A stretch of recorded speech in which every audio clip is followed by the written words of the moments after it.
भोंदूबाबांपेक्षा समाजाची चूक मोठी. चैतन्य महाराज वाडेकर यांचे रोखठोक मत. व्यक्तीची पात्रता तपासण्याचे आवाहन. अशोक खरात प्रकरणाच्या पार्श्वभूमीवर चैतन्य महाराज वाडेकर यांनी समाजातील अंधश्रद्धा आणि चुकीच्या श्रद्धास्थानांवर कठोर शब्दात टीका केली आहे. दोष भोंदूबाबांचा नसून तो समाजाचा आहे. जसा दोष दगडाचा नसतो तसा दोष आपल्या मस्तकाचा असतो, जो चुकीच्या ठिकाणी टेकवला जातो, असे परखड मत त्यांनी व्यक्त केलं. ते पुढे म्हणाले की कोणाच्याही पायावर डोकं टेकवण्यापूर्वी त्या व्यक्तीचं चारित्र्य आणि पात्रता तपासणे अत्यावश्यक आहे. संतांच्या पावनभूमीत अशा घटना घडणं ही समाजाच्या समाजव्यवस्थेला लागलेली कीड आहे, असंही त्यांनी नमूद केलं आहे. शॉर्टकटच्या मोहात अडकताना समोरची व्यक्ती समाजाभिमुख आहे की केवळ स्वतःच्या फायद्यासाठी कार्य करणार आहे याचा विचार करणे गरजेचे असल्याचं त्यांनी स्पष्ट केलंय. येणाऱ्या काळात डोळसपणे विचार करणारा समाजहित जपणाऱ्या व्यक्तींना पुढे आणण्याची आवश्यकता असल्याचं त्यांनी अधोरेखित केलंय. आणि या विधानामुळे समाजात अंधश्रद्धेविरोधात जागरूकता निर्माण होण्याची अपेक्षा व्यक्त होते आहे.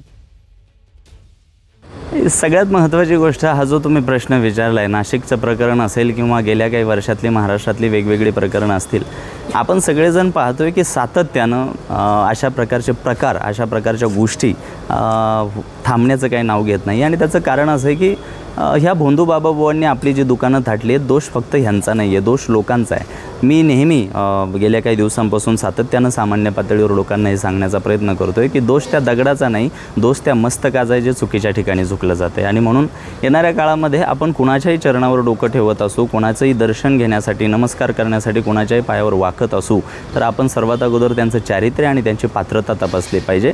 नेहमी सातत्यानं संतांच्या या भूमीमध्ये अशा प्रकारच्या भोंदूबाबांचा कल्लोळ माजणं आणि अशा पद्धतीचं पीक सातत्यानं जन्माला येणं, हे कुठंतरी आपण एक उत्कृष्ट समाजव्यवस्थेचं एक अपयश म्हणावं लागेल. त्याच्यामुळे येणाऱ्या काळामध्ये आपण काय करावं की शॉर्टकटच्या नादात कोणाच्याही पायावर नतमस्तक होण्या अगोदर त्या व्यक्तीचं जीवन समाजाभिमुख आहे का, लोकाभिमुख आहे का, याचा विचार आपण करायला हवा. काय वाटतं, काय कारवाई त्यांच्यावर झाली पाहिजे?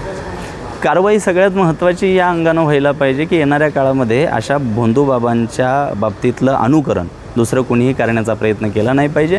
हा महाराष्ट्र ज्ञानोबा तुकोबारा यांचा आहे, हा महाराष्ट्र दादोबा पांडुरंगांपासून ते डॉक्टर महामानव बाबासाहेब आंबेडकरांचा आहे. ज्या महनीय, पूजनीय, सन्माननीय व्यक्तिमत्वांनी आपलं जीवन या महाराष्ट्राची माती सुपीक करण्यामध्ये घडवलं, तर त्यांना शोभेल अशा पद्धतीचा महाराष्ट्र आपल्याला उभा करून दाखवायचा आहे.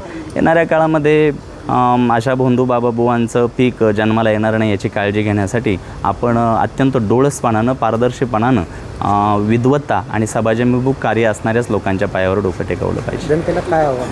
जनतेला आव्हान इतकंच असेल की कोणाच्याही चरणावर डोकं टेकवत असताना सर्वात अगोदर त्या व्यक्तीची विद्वत्ता आणि पात्रता तपासा. कोणाच्याही चरणावर डोकं टेकवत असताना, कोणाच्याही पायावर नतमस्तक होत असताना त्या व्यक्तीचं आयुष्य समाजाभिमुख, लोकाभिमुख आहे का हे तुम्ही तपासायला हवं. कुठलाही भोंदूबाबा जेव्हा समाजाचं नुकसान करतो तेव्हा दोष फक्त त्या एकट्या बाबाबुवाचा, त्या भोंदूबाबाचा नसतो. शॉर्टकटच्या नादात परिश्रम ना करून फक्त कुठल्या तरी चमत्काराची वाट पाहताना जेव्हा लोक अशा भोंदूबाबांच्या पायावर डोकं टेकवतात, तेव्हा ते सुद्धा या समाजव्यवस्थेच्या अत्यंत निरोगी व्यवस्थेला सुरुंग लावण्याचं एक कारण ठरतात. आणि म्हणून लोकांना मी एकच आवाहन करेन, येणाऱ्या काळामध्ये अत्यंत डोळसपणानं आपण चारित्र्य आणि पात्रता असलेल्याच लोकांना नेतृत्व करण्याची संधी दिली पाहिजे.